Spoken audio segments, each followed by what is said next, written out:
You're listening to Who's Hot, the UK OCR podcast where Wil Chung, along with elite racers Becky, Neal, Chris Shipley and the occasional special guest, discuss the UK OCR series and other important races in the OCR calendar to find out who's hot. Hello, and thank you for downloading the latest UK OCR Who's Hot podcast.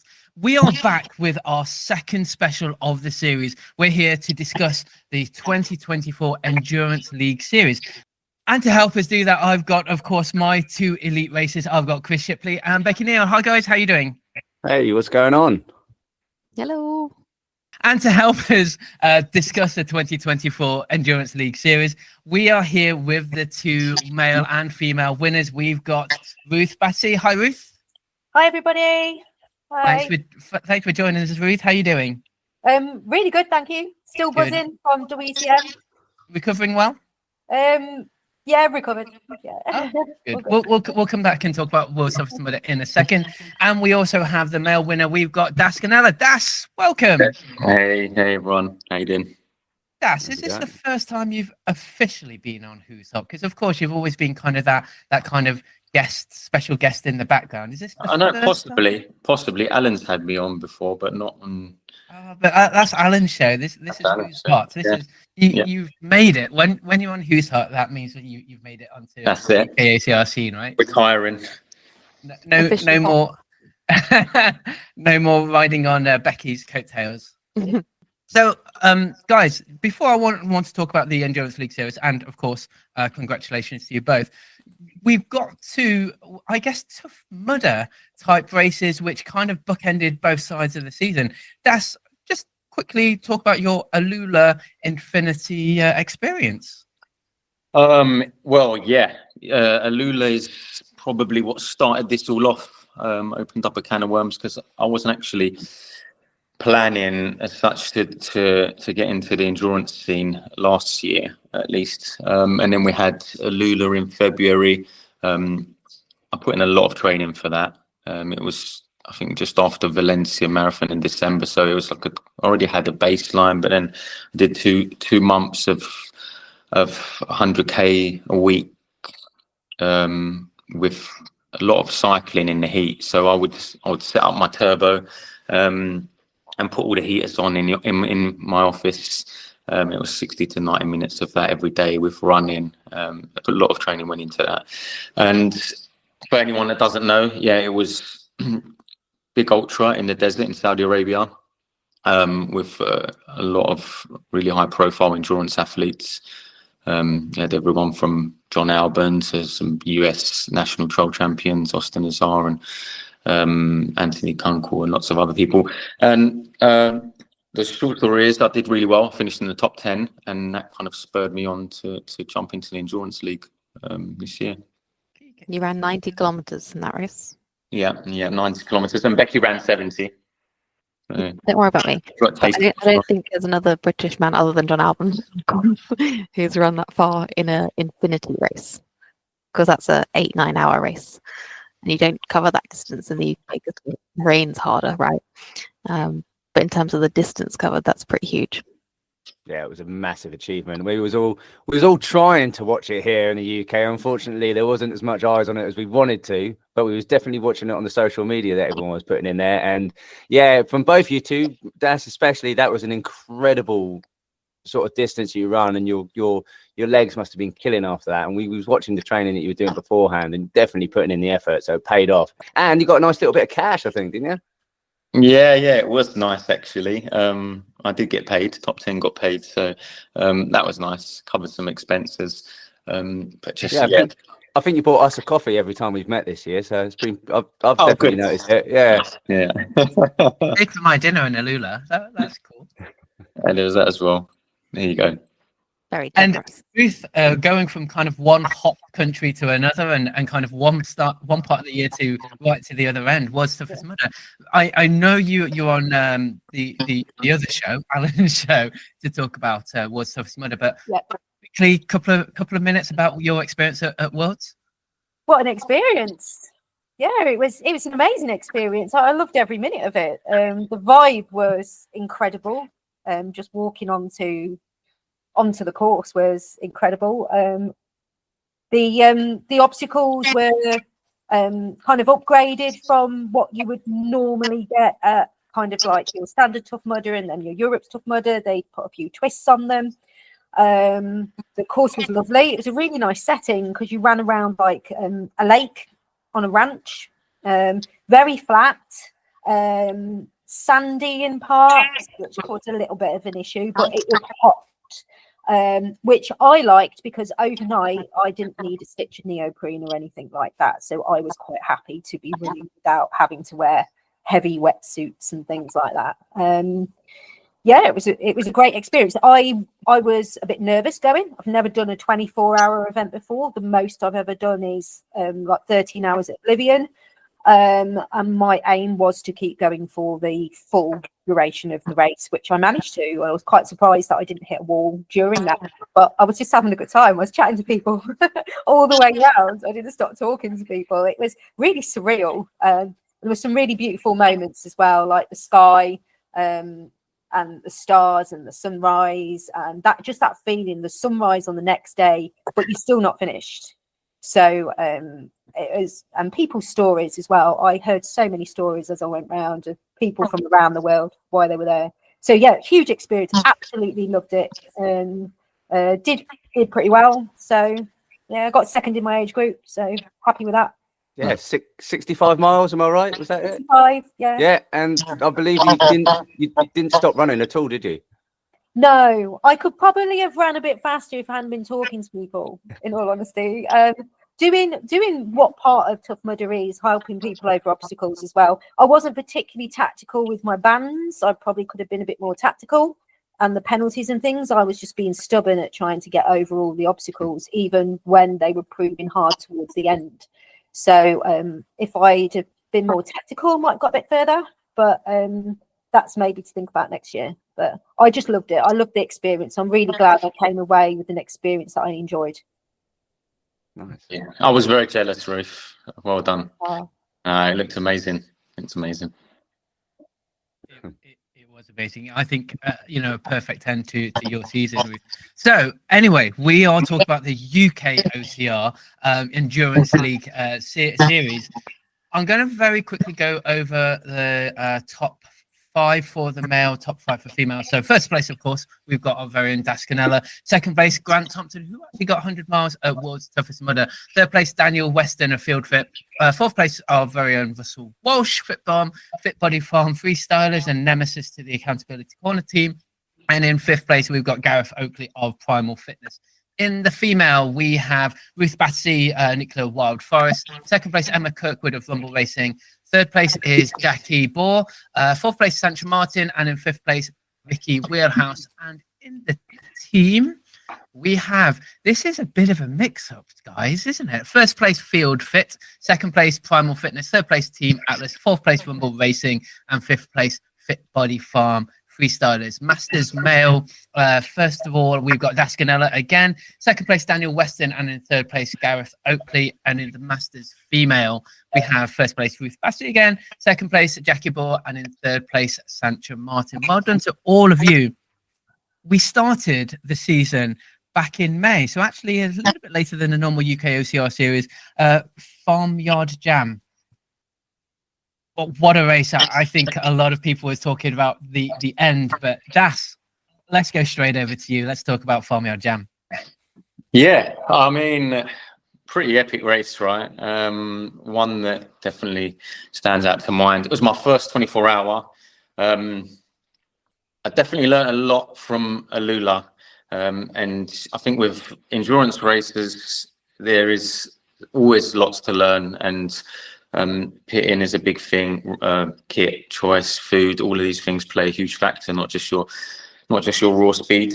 Farmyard Jam was a bit different because it was on the hour every hour, which I wasn't sure if that was going to suit me, to be honest, because I like the speed element and just being able to run far and run fast. And obviously you can't gap people because you have to, reset every hour on the hour.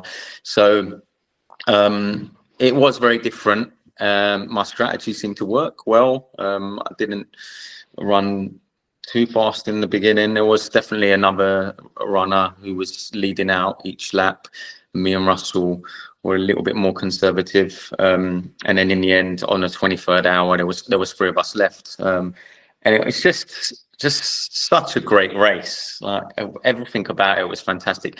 The community vibe, the support, the people that had been racing through the day, that had finished, that were camping out and had stayed to support.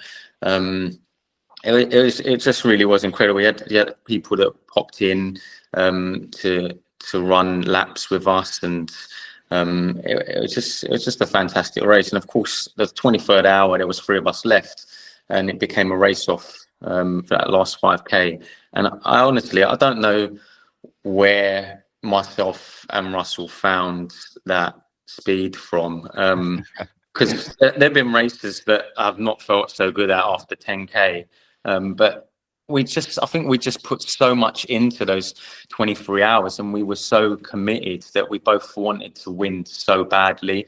And I think we both found a real respect for each other after that race, because it was literally toe to toe. He was leading part of that last lap, and then I overtook him towards the end.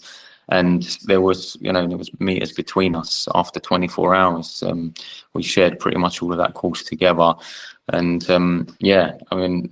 real respect for Russell after that. It was a fantastic race, and I think the coverage was really good. I had time to document a lot of the race. So you don't usually get to do that, but of course in the pits I was taking videos and trying to stay positive throughout the race, and that helped a lot, and I didn't realize till afterwards there was actually quite a lot of people engaged in that, and a lot of people said afterwards that they were watching from different places, and it was pretty epic race, and that was the start of the season, and that put me in good stead because the first win. And Russell, everyone knows Russell's a formidable runner, and I think one thing that was quite scary was, before that race, I remember him actually being on another podcast that Chris is on, and say the name, the Accountability Corner, and I think right on his trump card they were talking about endurance, and I remember him saying he hadn't lost the race, and he was undefeated, and I knew it was going to be a tough opponent on the day, and it was just a really big victory, really good win. Yeah, there was definitely a lot of drama built from that race, from everything that you were sharing online, and then you all saw the race, didn't we? And we all watched it. Well, loads of people. I remember looking on the feed. Yeah, there was so many names on there. Like, so excited. It was such a good thing, and it was just the drama that had been built up for the whole evening, and then into that daytime on that sort of last course. It was just incredible, and yeah, we was all shouting and rooting for people. Well, for the two of you, and just didn't know who was going to come out on top. It was really good. Das likes being the underdog, but after that race, he didn't really have the underdog. No, he's not the underdog anymore. So, Das, just remind us. So there's 3 of you, yourself, Russell, and Kevin, on the last hour. So you'd all done 23 hours beforehand. I know Kevin has said he let you both go and fight out that last 5K. So what was the time of your last 5K after 23 hours of racing? I think we ran the last 5 in about 17 and a half minutes on trail, which was felt really fast. It did feel fast. I still don't know how we both felt so good. It was obviously adrenaline or something. I mean, like I said, we had so much invested, and it just goes to show sometimes, like, the more skin in the game you have, sometimes it just forces you to find something you don't necessarily know you have until it's done. And I think we both felt really accomplished. I mean, of course, it's a bit harsh with Farm Your Jam because there's only one winner and second place DNFs, but I mean, I'm sure Russell was like super proud of that race as well, because it was just a really epic race on the whole. And like I said, even Kevin, so much respect for everyone that run that. And Russell felt like a bit ill in the middle of the race, I think, as well. So he overcame that and stuff and got back to it. But there was a few mind games and things going on. Yeah, for sure. I mean, he did struggle. I think 16th, 17th lap, he started having some belly issues, and he pushed through and overcame those, which was great. I'm glad he didn't give up. And yeah, I mean, there were a lot of mind games in that race. We were actually sharing a tent, and I was definitely being quite vocal with how good I felt. The socks. What about the socks? Yeah, the socks is. Oh, sorry, yeah. Oh, you're gonna make me tell this little story. So, I was changing my footwear on every lap, rotating. I think I have 3 different trail shoes and about 16 or 17 pairs of socks. Eventually, they all got wet and muddy, and I had no fresh socks, or so everybody thought. I had no fresh socks, but I knew I had a fresh pair for the last lap. I didn't make this common knowledge until about 2 minutes before we were going to, race the last lap. I just pulled out these fresh socks. So I found a pair, and the look on Russell's face, like, he looked so for his partner, and she's saying, "Oh, you can wear a pair of mine." And I don't know, it's just a lot of mind games, but it's such a long race. You just need to try and stay positive and do everything you can to win, whether that be food, kit choice.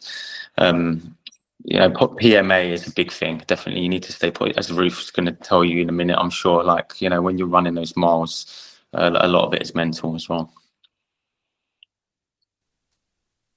So, just to finish off Farmyard Jam, 17-minute trail 5K after 23 hours of racing. I think that's all we need to say. That's absolutely ridiculous. Yeah. Thanks. Thank you. Well done, Des. I just want to, because I forgot to do this, but the results for the male and the female. So first place for female, Emma Kirkwood, followed by Heather Ratcliffe, followed by Jane Campbell, Harsha Burton, and Alison Ewers.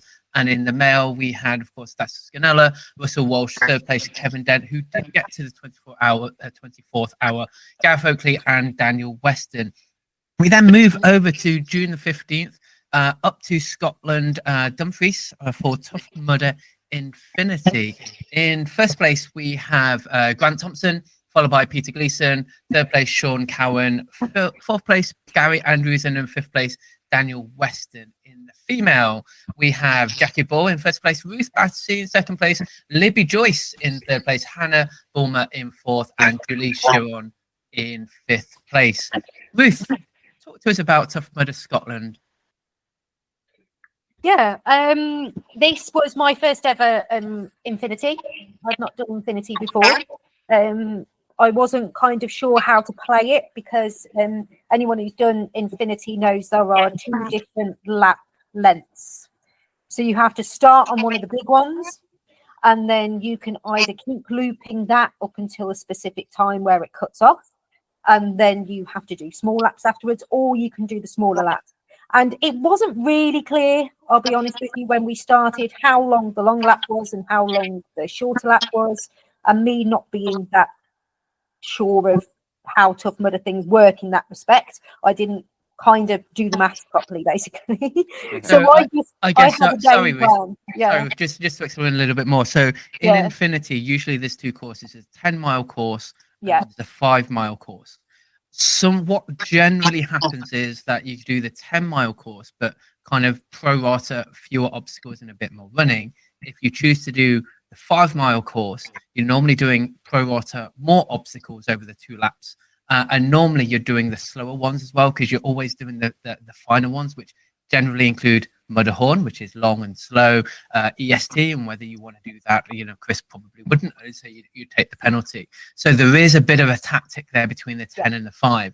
And also the 5 is usually easier in air quotes, and therefore it's normally not quite as undulating. So it's kind of a big give and take, but definitely, Ruth, there is strategy involved in whether you take the long or the short ones. Sorry, carry on. Yeah, so I just made a plan before I got there that I was going to do as many of the 10 miles as possible, because that made more sense to me in terms of obstacles, because I thought it would be quicker then. And yeah, Scotland, I've not been to that particular venue before. So we went through all sorts of weathers in the same day. We went from it being relatively like breezy for Scotland to it being really like icy rain, to at one point it being sunny. It was very random. There were a fair amount of hills there as well. In terms of obstacles, I can remember specifically that day getting in cage crawl and not being able to get my head above the water because the water was that high the first time we got in on our first lap. It was bad. People were choking everywhere. It was horrible. It was really awful. It really shook me up actually in the first lap. And then by the time we come round again, enough of the water had been kind of sloshed out of it for you to be able to breathe. But if you're not used to cage crawl and you've ran up a hill, and then if you don't get your breath before getting in and all these things, because you're trying to race, you're trying to keep going, that can be a bit disconcerting. So, and the standard Tough Mudder course, Arctic Enema, was as cold as ever. And then I can remember on my very last lap having a bit of a slip on Mudderhorn. I jumped up Mudderhorn, and as I was climbing onto the net, slipped off and smacked my cheekbone against the side of Mudderhorn. And yeah, that was the way I ended the race. But I did enjoy it. But I didn't manage to beat Jackie because she took the 2 other laps, and she beat me on that one. So I was like, I've got competition. So your first Tough Mudder Infinity, and had you already decided whether you was going to do the rest of the endurance series and or World's Toughest Mudder at that point, or did it kind of turn you into maybe more endurance here? I originally booked the Infinity for Tough Mudder Holy Grail. So my plan at the beginning of the year, before I knew about the endurance series, was actually to do Tough Mudder Holy Grail. So it just so happened that I had to do an Infinity as well as Europe's Toughest, as well as World's Toughest. And so I chose the Scotland Infinity when I found out about the endurance series. So it worked for me because I was already doing 2 of those races anyway as part of the Holy Grail. And that was kind of one of I set myself like 5 challenges this year, up the ante a bit from last year, and the Holy Grail was one of them. So that's where it started. And it was your first time in Scotland. It's quite a hilly course, isn't it? It's quite undulating because you go up. I didn't do it this year, but I know you normally go up the hill, around the hill, and then back down to the finish. And how did you get on with the climbing? I actually quite like courses with a bit of terrain in it like that. I love hiking as well, so going up and down the hills, to me, like, I can kind of gauge my breath a little bit more, so I think it sometimes gives me a bit of an advantage. I don't tend to run up all of them, but I know which ones I can get a decent bit of speed on. I actually dislike going down the hills more than anything else, so that's what did me in at ETM. So surely that's the more fun part, isn't it, Chris? Yeah, just falling with style. It sounds like you really love an endurance race, and you can just tell by how positive you just talk about. I think all these endurance races and people who do these sort of long events, it's the enjoyment on their face of like just prolonged pain, and that's what I think just shows all the races that love it so much. Yeah, Ruth was smiling the whole time she was talking about that. Yeah. And also having the goal to do the Holy Grail is pretty huge. Like, not everyone probably listening to this knows what that is, but you set out for your whole year to be kind of big, really, and then made it even bigger. Yeah. By adding in the endurance. So that was a lot to take on. Yeah, very impressive. My work colleagues think I'm all mad. Yeah, and putting that around your job as well, like, that's got to be really hard. They threatened to section me this week. When I told them my plans for next year, they were like, "You definitely need some help." Sounds like we need more people like you in the NHS. That's for sure. I think it's good training. I said to my boss, it's good. It's mental, because there's so much of endurance is mental resilience. Yeah, and you need to have a certain amount of mental resilience to do a race like that. And races like Tough Mudder, the people that you meet there have all brought some mental resilience from somewhere in their life. You hear a lot of stories there. That's why I'm chatting to people. But and that resilience is what keeps people doing these type of races. Yeah. I always say it's my stubbornness that wins. It's not anything else. But I love that. I love it. When we talk to a lot of racers, they talk about how stubborn they are and kind of how it gets them through. You just get your head down and keep moving. But this nicely takes us on to from the hills of Scotland to the hills of Yorkshire, Europe's toughest mudder. So in first place, in the female, we had Louise Ferriman, followed by Jackie Bourne. Third place is Ruth Battersea. Fourth place, Louise Markham. And in fifth place, Emma Kirkwood. And in the male, we have, of course, Dascanella, followed by Grant Thompson. Third place, Russell Walsh. So he beat him twice. Gary Andrews in fourth place and Jan Brzezinski in fifth place. Before going back to you, Das or Ruth, I just want to talk to Becky because she was pit crew for Das, and we spent a lot of the overnight because I didn't do that many miles. I couldn't be asked. But you just seem to be like on it with the pit, and I guess how did you organize it? And I think Das, I think you said offline how an organized pit crew actually helps win races. Yeah, I mean, obviously Das is the one that ran the distance. I didn't do any of that. But yeah, I was excited to dedicate my weekend to the pit crew, and hadn't technically done that on an OCR before really. Das had done the other ones unsupported, or I'd been running them as well. But I sort of like to apply my knowledge of training and nutrition and stuff, sports science, and that's the perfect case study. And Das was up for listening to me, so that's nice. But he was very kind of organized with what to bring. I think he took a decent amount of time to prepare. We booked a certain Airbnb where we could sleep in the basement so that Das could sleep in till 1 o'clock or something ridiculous because it wasn't starting till the evening. So we were trying to find somewhere dark to stay, and we drove up the night before, and I've prepared all the spreadsheets with the obstacle opening times that a lot of people were sharing online. So I printed off loads of those, and I did some calculations for how many calories he's going to be expending and how that might change depending on the situation and the extra demands of the cold. And we talked a lot about the main thing that we were worried about for Das was getting too cold overnight. But he'd found a good wetsuit that you were pretty comfortable wearing, although there hadn't been a lot of time to test it. But you were pretty confident that would help. And then the biggest kind of decision we made was about how much we thought you could get through before putting the wetsuit on. So we decided that the first lap was still going to be fast. There's still that sprint thing, although that wasn't the aim. But the aim was to get through as much of the course as possible without getting wet. So for the first hour, there was no obstacles open. And we looked at where the water-based obstacles were on course and which ones were opening straight away.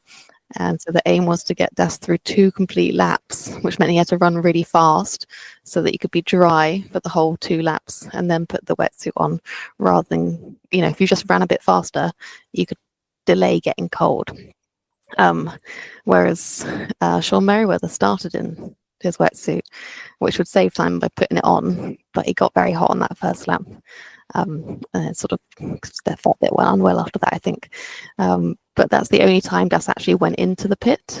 Every other lap, I think he did 11 laps, was a quick pit. So he only ever went to the tent once. So everything else was just going through from the finish line to the start line with me on the other side of the fence. Things. So I had a water bottle with the electrolytes in it and a gel with my hairband attached to it, and then I had my little mobile feed station which had the obstacle spreadsheets, the other spreadsheets. I was writing down the split times and I was looking at the differences in the times between the other athletes. So it was 6 minutes gap for a bit, but then it was getting to be an hour gap, and then I could give you the information and tell you which ones were coming up, which ones were going. And just had all the other things there, like scissors or tape or, the head torches, and swap those out in and out and prevent them from losing battery, all those things. So I can't remember really. There was probably some other stuff. It's quite heavy carrying stuff in the car, wasn't it? And he was no good at helping with that after the race.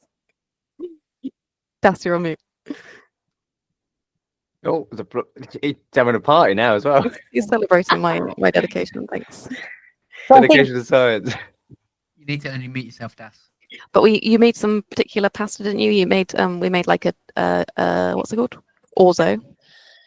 Yeah, I mean, less chewing, and it went down pretty quick. It's nice and easy to consume. But I think, yeah, I mean, we both obviously raced the Lula, and there was something that happened in that race. I remember just briefly going back to that. I remember going into the pit because it was self-supported. Well, I was anyway, and Nicole running straight past and having help from family. And then it took me, I was checking on my watch, it took me about 3K to get back to where I was. I lost a lot of time. And kind of these things, obviously Formula Jam, I was racing on my own. I didn't have a pit crew there either, but you have the break to deal with that yourself. So this was the first real race where I had the benefit of having Becky crewing me, and we kind of put all of that knowledge, I guess, from the first two races and just executed it so well. I mean, I definitely wouldn't have won by the margin I did without Becky's help, because I was so smooth through those transitions and you know, eventually kind of won by quite a gap, I think, apart from Grant, who I was everybody. Yeah, close to. Yeah, he was about 9 minutes. About 5 minutes away from being lapped. Yeah, every single person. You'd lap some people after 2. Before they've done 1 lap, you've done 2. And ironically, I'm always the one that gets cold, and I didn't get cold, so we yeah, you're steaming. Right. I think Russell afterwards. Yeah. That was pretty epic as well. Will nearly stole your sprint jersey though. Yeah, I mean, what happened to my sprint jersey and the leaders jersey? I don't think I had that on. I kept running past. It was fun. I had a good time. With all that science going on, you should have. There's no way that you could have lost with all that going down. I know. I needed my lab assistant, Chris, or Russell needed you, to be honest. Yeah. See, if the other scientist was helping Russell, I wonder what would have happened. Maybe that'll be the thing next year. Teams. That's true team race. Yeah. Athlete and crew. Yeah. Honestly, if you saw the pits, we were so quick, and that first transition when I had on, it was like a Formula One pit stop. I ran the first 2 laps so hard to try and. I had my cowbell on, so I knew where it was. Yeah. trying to avoid as many obstacles as possible, obviously with the dry laps, and then Becky was just there waiting with the wetsuit, and it went on quick. Missed one of them. It goes to show. I mean, with any race sort of series in there, like a Formula One, Le Mans, France racing 24 hours, it's all about getting that engine and that vehicle to just continue going as fast as it can for that prolonged time. And you've got to have a good pit crew, and it shows you dominated that race almost completely, apart from one person. Just with the preparation, the performance, any other P's in there, it was all there. Yeah, it was probably the perfect race. Yeah. Preparation, planning, perfect. I did like Becky's domestique bag. That's how she just kept walking. It was about 300 or 400 meters between start and finish, wasn't it? And you just walked along. He was feeding him because I was just watching, talking about the split times and everything else. It was. I think, of course, Das had to run and win that race, but having a pit crew like Becky and Steve was there supporting as well, and there was Lou's pit crew was around as well, so there was other people around to support Becky as well. Yeah. Ruth, and Michael, of course, was helpful. Ruth, this was your first year up Toughest Mudder, and how did it go for you? Because was this your first overnight race too? And I'm sure I spoke to you at the beginning and was about no pit or something. You didn't have any. I pitted for myself. I'm absolutely in awe of what Becky was saying there. I'm all for science, so that sounds amazing. I'm still kind of learning with these things, in all honesty. I'm still learning with my nutrition and everything. I'm still learning with my kit, and these things are just so important. I mean, the pit crew are unsung heroes, in these races. This wasn't actually my first ETM. I did do ETM last year, but I literally signed up for it a week before and thought, what could I do for the weekend? And just rocked up, having never done anything like it before, with a tiny little sand tent one that you put on a beach and just threw a bag in and just hope for the best the year before. So this year, obviously, I was pushing myself. I'm quite lucky and I run really hot. So I think I bumped into you, Will, a bit later on in the night, and you were like, where is your neoprene roof? And I'm like, I'm warm. So I don't think in fact, I put a neoprene zip vest at about 3 a.m, like 2 laps. And that was it. Because I can't get that hot. I always recognize you because you got your shorts on still when no one else does. I always run in shorts, always. But I unfortunately didn't have the race I wanted to have, because I was running down a hill about 7 miles into the race, and I felt something go in my knee, and I'd impinged something in my knee. I think my physio said it was a fat pad, but God, it hurt. And so I ran the rest of my race with a straight leg. No joke. I suppose you didn't go in circles. For the rest of the race. Literally, I had to have my leg locked out. I couldn't bend my leg going downhill. I could manage an uphill, but I couldn't bend my leg going downhill, which got very interesting, especially when it got like cold and misty in the depths of some of those Yorkshire. Well, there weren't even valleys, were they? There were like some fields that we went into, and at one point it was just like freezing mist everywhere. It was like a horror film. But did you know it was going to be that hilly roof? Because I didn't. Looking at the elevation profile afterwards, it was so. I mean, we ran nearly 5,000 meters of elevation. That's a lot of. Yeah, I hadn't been to that venue. I hadn't been to that venue before. So I did ETM at Beaver Castle the year before, which was beautiful all night, really hot all night, and not as hilly as Yorkshire. So it was a complete, and that alone, the change in the temperature made the race harder, I think, in Yorkshire, because even though I didn't need the neoprene, once you were going in, there was a lot of water on this course. As is with a lot of Tough Mudder endurance courses, there's a lot of water, and that water, it takes a long time to get warm again, and your legs are heavy, and like you say, there are lots of elements to this type of racing, and especially the overnight one. I'm not bothered about racing in the dark. It's the water when it gets cold. Yeah, it's so I managed a decent race, but I was in a lot of pain. But again, it's that stubbornness. I wasn't going to stop. I was watching the women's race quite closely as well, just because I was there all night and I was very excited. And the positions were actually changing quite a lot. Well, maybe not the top one, although it did a bit, but like 4th, 5th, people coming on and off the podium. It was quite exciting, and things were really changing, and I didn't really know how it was going to end up, and I thought that you were going to keep climbing. Yeah, it was really exciting. Yeah, the girl who won Europe's Toughest Mudder won World's Toughest Mudder. It's the same lady from South Africa. I was chatting to her the day before. She's really nice. Awesome. Yeah, she's really cool. Yeah. Brilliant. So we then moved further south again, down to Essex, down to Nuclear Races and Oblivion Max. We have the female top 5. Ruth Battersea, 1st place. Heather Ratcliffe, 2nd place. Emma Kirkwood in 3rd place. Megan Ballum in 4th place, and Vicky Wheelhouse in 5th. And in the male, we have Dascanella in first place, Daniel Weston in 2nd place, Craig Garvey in 3rd place, Jacob Baisley in 4th place, followed by Gareth Oakley in 5th place.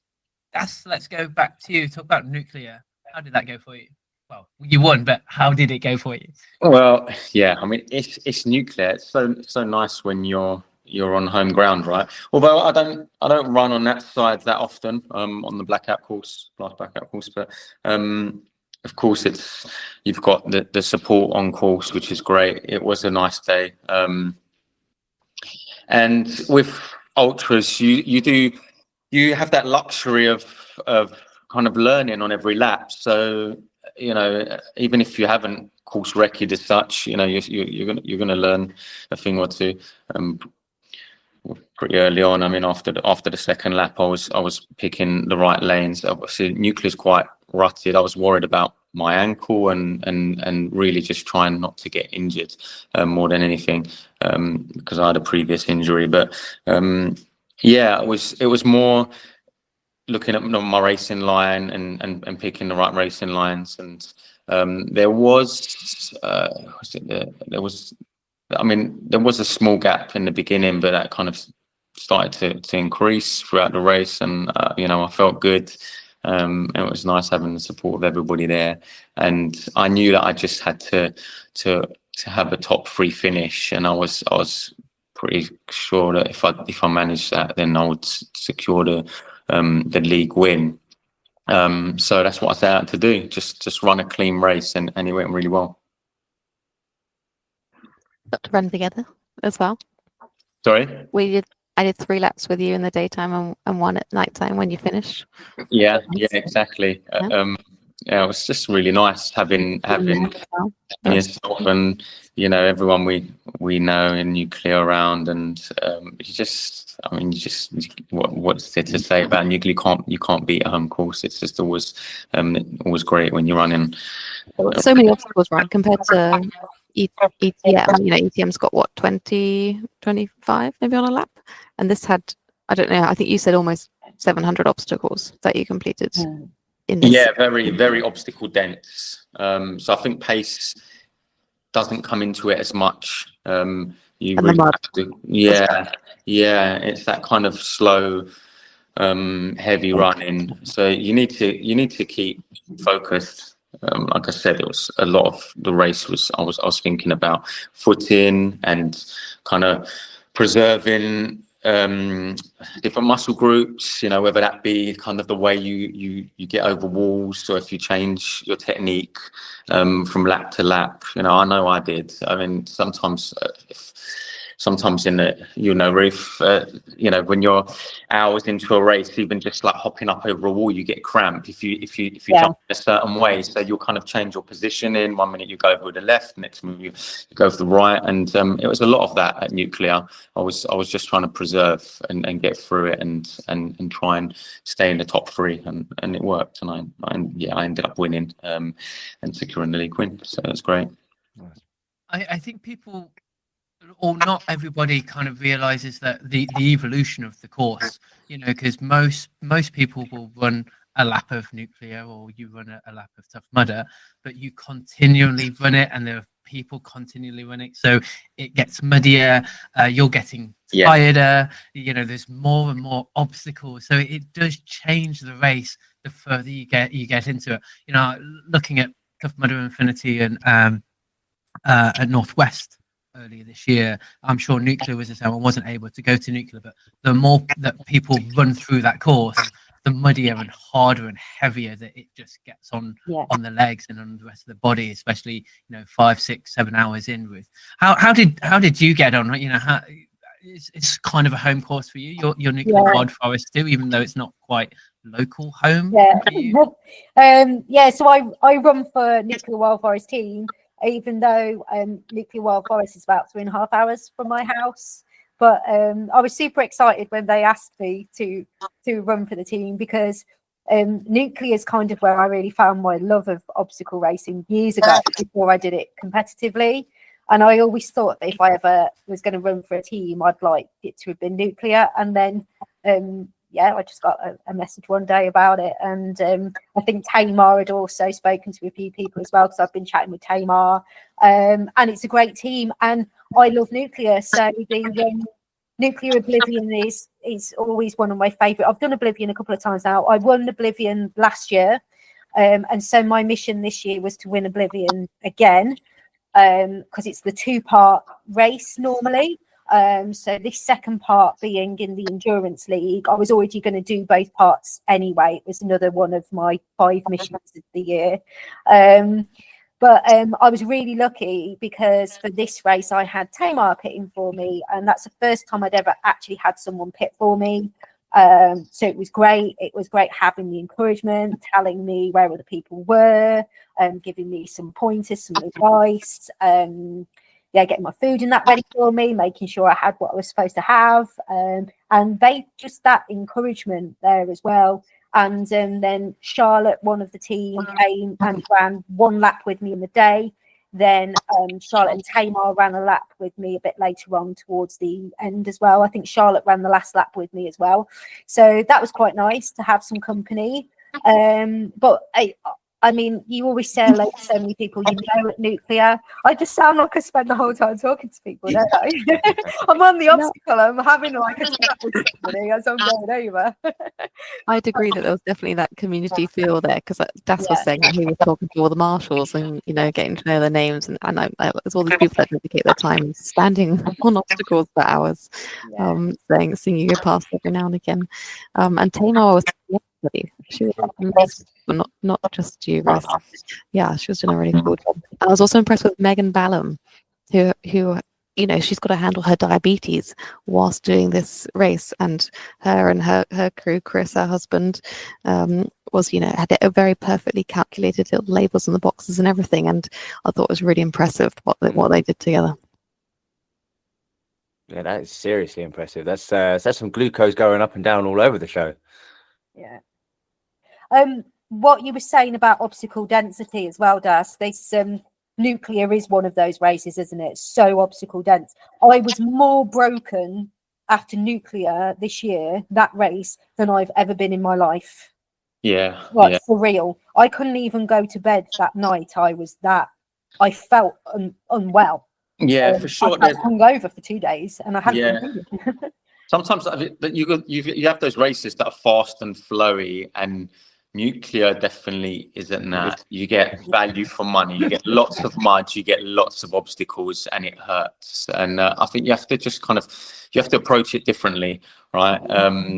And yeah, back to also what Becky said about the marshals, and you know, it's the one race where I stopped to take a lot more in. I was speaking to marshals on every lap and actually, you know, asking people's names, and it's just so nice. It's just such a good community vibe. It's just a fantastic race, and you know, seeing people lap on lap and then supporting, it just makes it all worthwhile, even when you're like feeling really rough and you're, you know, 7-8 hours into a run. It just keep you going. It's fantastic. There's something definitely different about an obstacle endurance race, because you get like an ultra, and it's usually point to point or a loop. You don't often get that same time when you're doing multiple laps. And being in an obstacle race, that is, like you say, you just get to bump into the same people over and over again. You also get other people on the course that you lap, and you might even lap them twice, and they see you, they acknowledge you, and they just really do give you a boost. It's something that's completely unique with obstacle racing. I think people need to know that a bit more, I think. And it takes us to the final race of the Endurance League. We had the Sparta race down in Pippingford, London South East Ultra. In the male, we had Russell Walsh in first place, Grant Thompson in second place, Reese Quilty in third place, Peter Gleason in fourth place, and James Taylor Medhurst in fifth.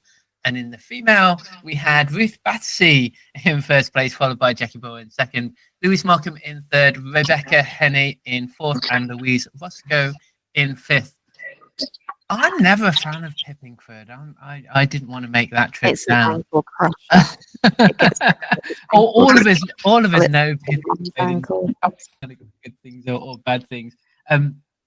Chris, let's get, because you haven't spoken. I think you need to earn your jet miles today. Tell me a little bit about Pippingford. Well, like Becky said, it is an ankle twister. It's a complete and utter destroyer. I mean, they use the course for army military training, so it's got all the elements of like forest, bit of sand, water. It's got everything you need in obstacle. It's probably the home of obstacle racing for the UK. It's held some really good really good events and that. And yeah, for an endurance event, it's just horrific, really horrific. I think although it was like the shortest duration out of all the races, it was very competitive. You know, the number of international athletes and athletes that took spots above the athletes in the endurance series was actually larger than the other kind of races. And I think Russell got a bit lost, and that's probably actually what cost him the overall podium for the series. which is really heartbreaking when you've put all that effort in. You've done exactly the same number of Ks as Das, and basically the same the first race of the year, and then you don't get. I got lost as well. Yeah. Oh, you got lost too. Yeah. I got lost as well. It was only 2 weeks after Oblivion for you, Bruce. Yeah. Getting lost. So I was on my second ultra loop, and obviously I knew that. So normally in the Spartan Ultra, you do the beast with an ultra loop, and then you go back around and you just do the beast again. So you never normally do the ultra loop twice. Yeah. And then this year they told us very specifically you'd got to do the ultra loop twice, which I knew about. So when I started my second lap, I think I was in second place at that point overall. And there were a lot of European racers there. So I was like, oh, okay, got to keep the pace up now. Got to really dig deep. And I was digging deep, and I was trying to get through big crowds of open runners at that stage because they'd started.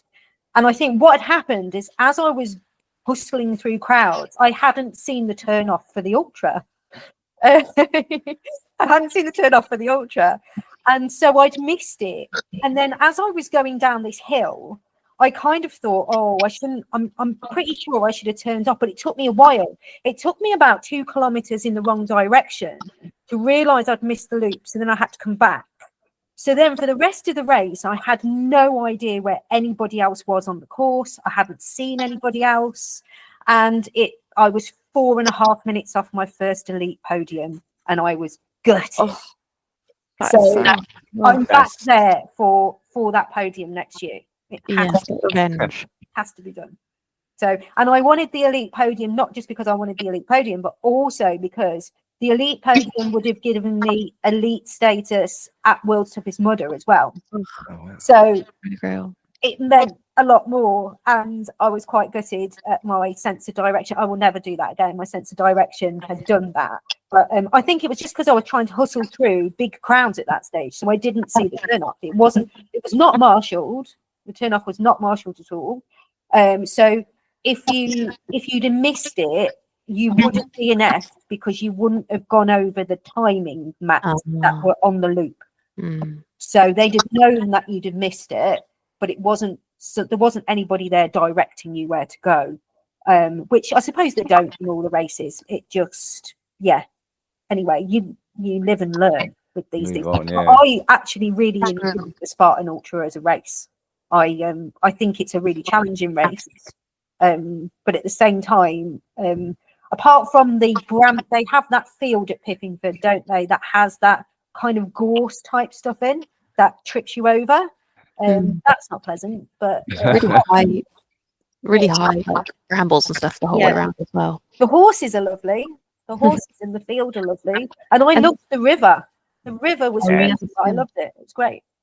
And also, obviously, it's an accumulation of more like carries probably in a Spartan Ultra versus Tough Mudder races than the other ones. So, did you find that harder towards the end, or was it still okay?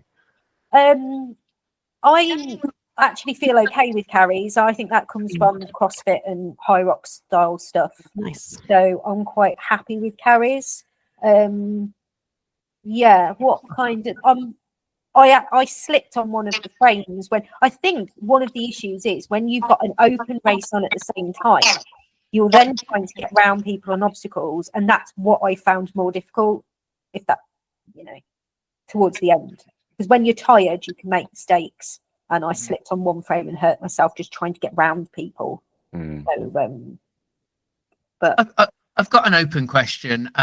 So this race is the odd one out that it was just basically a loop, and it's just the fifth. I can't believe I'm saying but it's just the 50k. All the rest were basically here's a time, just keep running. So I guess that's with Chris and Becky. What about the mentality, or what about the setup that's different from running one big 50k loop than running just keep running laps? How do you set yourself up differently for those particular races? They're both ultras, but they are both very different. Got to finish. There's a finish line, isn't there? Yeah, I think you're definitely running you're going out harder as well, right? It's a different kind of race where you want to gap people and get a lead. I don't know. I didn't run the Spartan Ultra at Pippinford, but I'm definitely keen to do some of the bigger Spartan races next year. You know, some of the big ones in Morzine, you know, 2, 3, 4 hours long. I would like that because I can really push the speed with the speed endurance. But yeah, I didn't. It was a choice. You done fantastic, Ruth. I don't know how you ran back to back both, because it was one or the other for me. It was like it was going to be Oblivion or the Spartan race, and I picked Oblivion. But yeah, kudos to you for doing both. That's amazing. Definitely. I wanted the purple T-shirt. Oh yeah. Join Rumble, you get one. Oh yeah. She's on nuclear. Stay away. And also for me, that stage in the year, the league for the ladies hadn't been decided at that point. So me and Jackie and Emma were all still quite neck to neck. So it was going to be the Spartan Ultra that decided. I wanted to run it anyway. I'd booked the Spartan Ultra probably before any of the other Spartans in the year, because and it's a challenging race, like you say. That race, you do push yourself in a different way to the lapped races, because you can tell a little bit more, unless you go, of course, like I did. You can tell a little bit more where everybody else is, so you can see your competition. So that does tend to push you, I think, to run faster. Whereas when you can't see where everybody is, it's a lot harder to gauge. And really, that should be more pressure. But I feel that the Spartan Ultra was more pressure. Yeah, it's against each other rather than a race against the course and not getting injured and keeping going. Yeah, I was nearly in a similar situation. Okay, we were working out the placings in the league, and I knew that I had to. Well, initially I thought Grant was gonna race Oblivion, and there was a scenario that could have happened that if he raced Oblivion and won and I came second, we both would have had the same number of first and second places and same number of head-to-head wins against each other, and it would have all boiled down to who gets the better position at Spartans. I would have had to run the last race. I really didn't want to run another ultra a week after, or wherever it was. You know, already off the back of Worlds at Costa Rica, broke my toe. Yeah, it was pretty good stuff that as well. Yeah, and my body You weren't even ready for Oblivion, really. No, I wasn't really. My body wasn't in great shape for Oblivion, and hence why I was just trying to get through it. So I was kind of glad in a way, even though I'm obviously upset. I missed it, but this was next year for Spartan. So yeah. I think that's the only downside with the Endurance League. It really, because of how much toll it takes on your body, you have to really, really be sort of strategic with what races you do well at. Yeah, it's a really interesting concept. Yeah, I mean, I've probably had the best year of racing in my life, like in the 10 years of racing. In terms of like marathons, wins, the start of the year, Lula, 3 endurance wins. Like it's been a really incredible year, but I've also had more injuries than I've ever had. You know, I've had a cracked rib, a broken toe, a rolled ankle, and the body, it does play its toll on the body for sure. I definitely feel like I've had my fair share of injuries this year. So yeah, a bit of downtime now. Sorry. You took another race. Just a little bit. Just one more. Just one more. Just one more race. Yeah. But it's perspective, right? Ruth? No, like once you run an ultra, the shorter races don't seem like, you know, they seem not too bad when you've done an ultra. That's I think you've talked about kind of your highlights for 2024. Ruth, what's been your highlight, whether it's been part of the series or any other race? What's been your highlight of 2024? And actually, have you finished 2024 yet? Have you got any more races this year, like Pumpkin? Well, I finished 2024 in terms of races. I kind of had my eye on doing ATHX Games in 2 weeks' time, but I'm just seeing how I feel about the that. 100 meters, Ruth. Ethics and the 100 meter OCR. I'm going to be there. I'm going to be there, but I won't be doing the 100. Nuclear might need a teammate. Well, I haven't been told that just yet. Oh. Well, I've never done what puts me off is the fact that I've never done the 100-meter course before, and practice I on don't Always know. the first time. There's I'm always the not first very time. I'm not very fast over obstacles. I'm pretty much just get sounds stuck like in perfect time to train. and keep going. That's my plan over the winter, definitely. Yeah, that's definitely my plan over the winter. But no, this year I was genuinely quite scared that I'd bitten off more than I could chew this year, because I was trying to run the main series as well as the endurance series, as well as doing the Holy Grail. And then I said to my colleagues at work, if I actually survive till Christmas, it will be a surprise. And now I've got to up the ante for next year. You mentioned a couple of times, Ruth, your 5 things that you wanted to do for 2024. Yeah. What were those 5 things? Right. Spartan age group series win, which I did. Tick. Oblivion win, which I did. The third one was the endurance series win. Thumbs up. The fourth one was a Masters podium on the standard series. I missed out on that one. I was fourth on that one. We've got some really good, we've got some amazing Masters athletes, and I love racing with them all. They're just like the best. And that's why I didn't kind of want to just do endurance series. I wanted to do the main series as well, because I enjoyed the OCR series races. And then my fifth one was kind of World's Toughest Mudder, so I could get my Holy Grail. And then I ended up getting a surprise age group podium at World's Toughest Mudder as well. So I got like a little surprise one. little cherry on top. Yeah, it was good. And Das, we talked about this off before anyone else came on, but your marathon win, congratulations on that. Yeah, I mean, again, it's quite unexpected, but the initial plan was WTM, and I was watching you both when you were out there. I was really jealous, foaming in, but I think ultimately I made the right decision. I didn't have pit crew. I just didn't feel prepared for it. I had a rolled ankle in Croatia a few weeks earlier. I just didn't feel like it was just a bit risky going out to another 24 hours. So off the back of that and the FOMO with you guys out there, I booked the Larnaca Marathon and I won, which was a pretty surreal experience. You know, anyone that doesn't know, my mum's from Cyprus. I'm half Cypriot, and it was kind of hometown, and it was just really emotional, really amazing feeling to win a marathon. It was quite different from any marathon I've run as well, because for anyone that's run marathons, a lot of the time you're not really going into a marathon for a placing or to win. It's more about the time and the splits, and this was quite different. I had the thunderstorm in the morning of the race. There was a lot of rain and wind, so it wasn't the fastest marathon I've ran, but it was definitely the most strategic. You know, I sat behind the leaders for half of the race and used a few people as a windbreak, and then finished strong. So I had the miles in my legs all year. I think all the ultras have definitely helped, and took home another win. So amazing.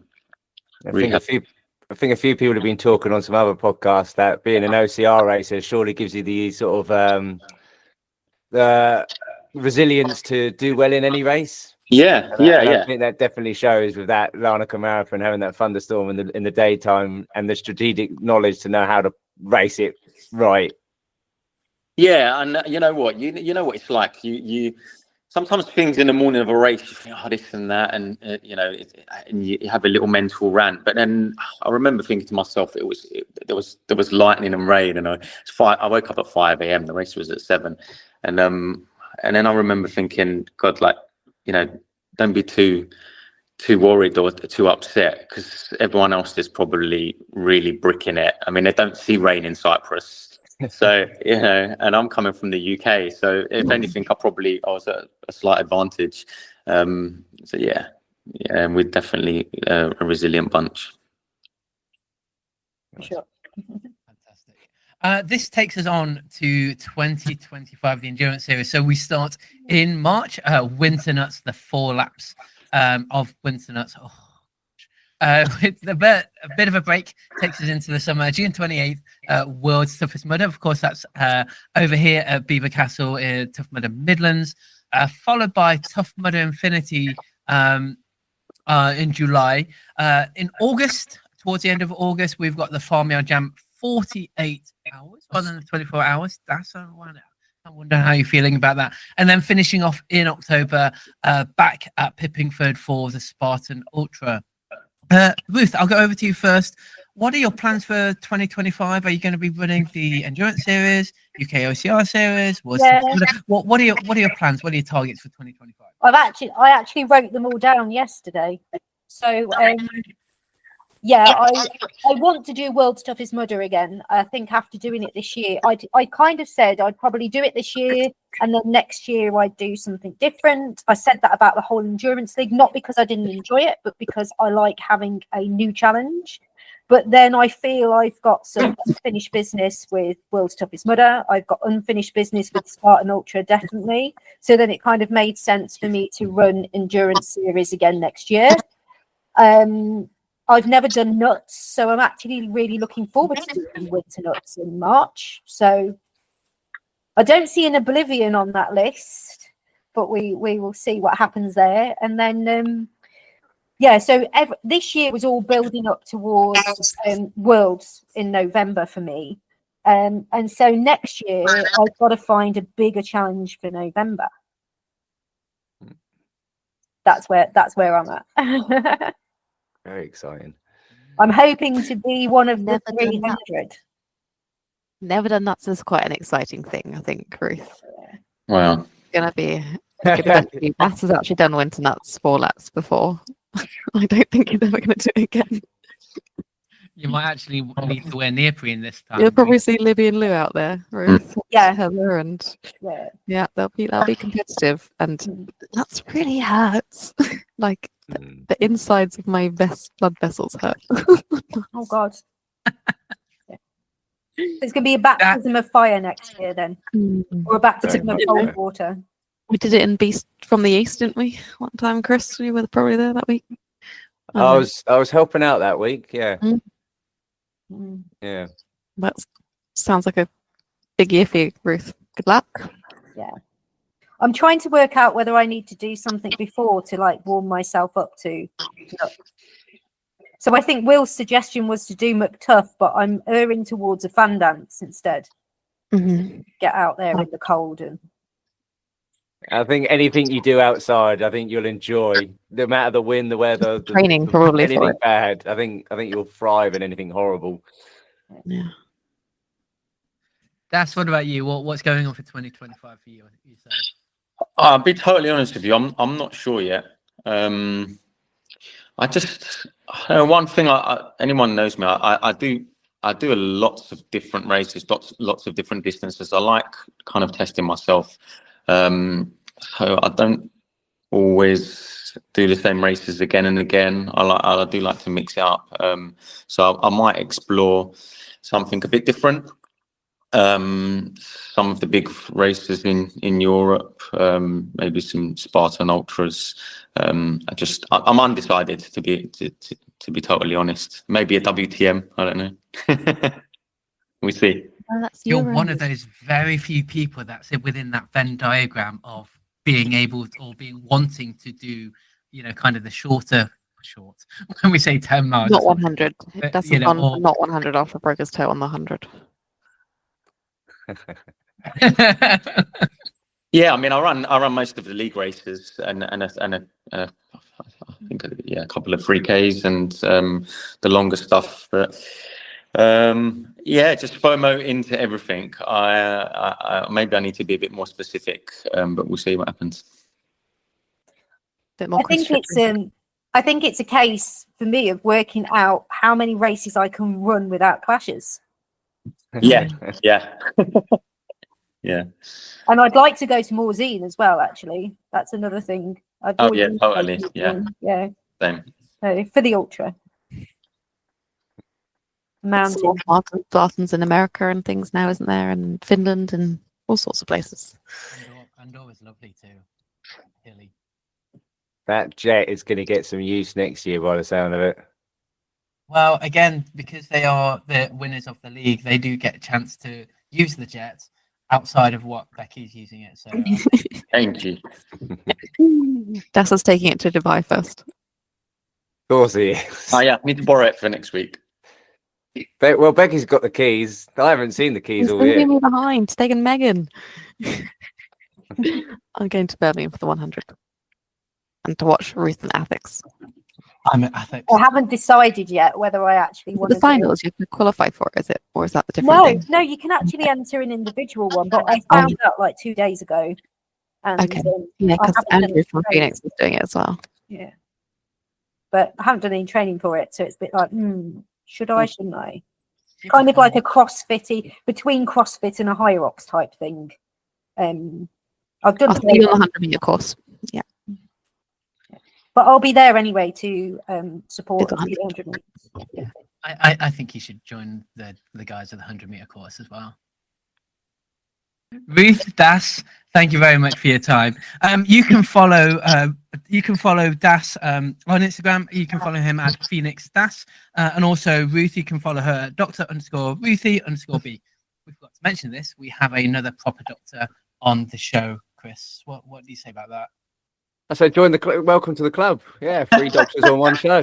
It's great. Doctor of OCR, Doctor of Medicine, and Doctor of, what are you Doctor of, Becky? Philosophy, technically. Philosophy. Well, that's what PhD is, yeah. Physiology, technically. Yeah. Thanks for asking, finally. So thank you to both my guests for joining us on this endurance series. Of course, our thanks always to British Obstacle Sports. You can follow them on Instagram at British Obstacle Sports. Thank you to my 2 OCR specialists. We have Chris Shipley. You can follow him at Obstacle Race Dude. And of course, his other love, you've got underscore accountability corner. Thank you to Becky. You can find her at the Runner Bean UK. I always say this, but if you haven't already, you should be following along at UK OCR on all the social media channels. This is the second series of our special episodes, the Endurance League series. We will be back very soon for our final episode of 2024, where we will recap the UK OCR series of 2024. Till then, we'll see you in the next one. Bye. Bye. See you later. Ain't no glory for the faint of heart. We all stars, win or lose, we don't play the part. And when the going getting tough, I get to going hard. You bring your best and you know I'ma tear them apart. We ready to